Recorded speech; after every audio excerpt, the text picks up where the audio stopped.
जाना मुंडिया क्यों मैनू तेरे ते शक आ, तू मेरा नाला कट के नाचेगा।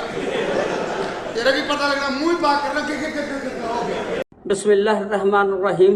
अस्सलामु अलैकुम व रहमतुल्लाहि व बरकातुहू। यार एक अज बहुत बड़ी ब्रेकिंग न्यूज़ तुहाडे नाल शेयर करन लगा कि साडे फिल्म इंडस्ट्री दे एक नामवर सीनियर अदाकार सरदार कमाल साहब राती 9:30 बजे हार्ट अटैक होने की वजह ना फौत हो गए ने। अल्लाह ताला उन्होंने जन्नतुल फिरदौस दे विच जगह अता फरमाए। इन्ना लिल्लाहि व इन्ना अलैहि राजिऊन। अल्लाह ताला उन्होंने दे लवाहिकीन नूं सब्र जमील अता फरमाए। अदाकार सरदार कमाल साहब स्टेज और फिल्मां दे सीनियर तरीन अदाकार सी। उन्होंने अपनी अदाकारी के जौहर बाहर के मुल्कों च भी विखाए ने और फिर स्टेज ते उन्होंने बहुत अच्छे ड्रामे किए, लोगों को हसाया, लोगों के चेहरिਆਂ ते मुस्कुराहटां बखेरियां और लोगों को हसाया। तो उन्होंने तकरीबन 30 फिल्मों के विच काम किया।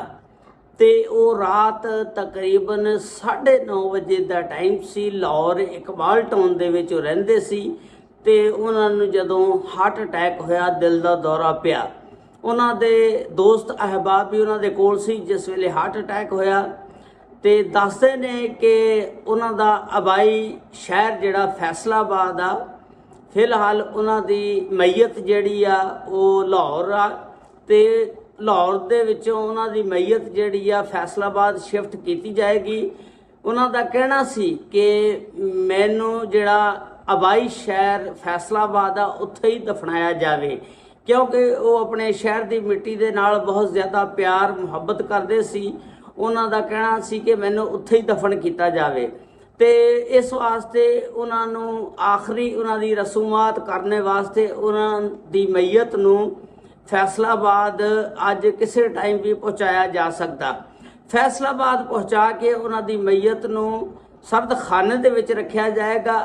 उन्होंने एक बेटे ने बाहर बरतानिया रहिंदे, जिस वेले उन्होंने तो पता लग्या कि मेरे वालिद साहब हार्ट अटैक की वजह ना फौत हो गए ने, उन्होंने बहुत ज़्यादा धचका लगा और उन्होंने बरतानिया दे विचों पहली फ्लाइट ते अपनी टिकट बुक करा ली पाकिस्तान आने वास्ते।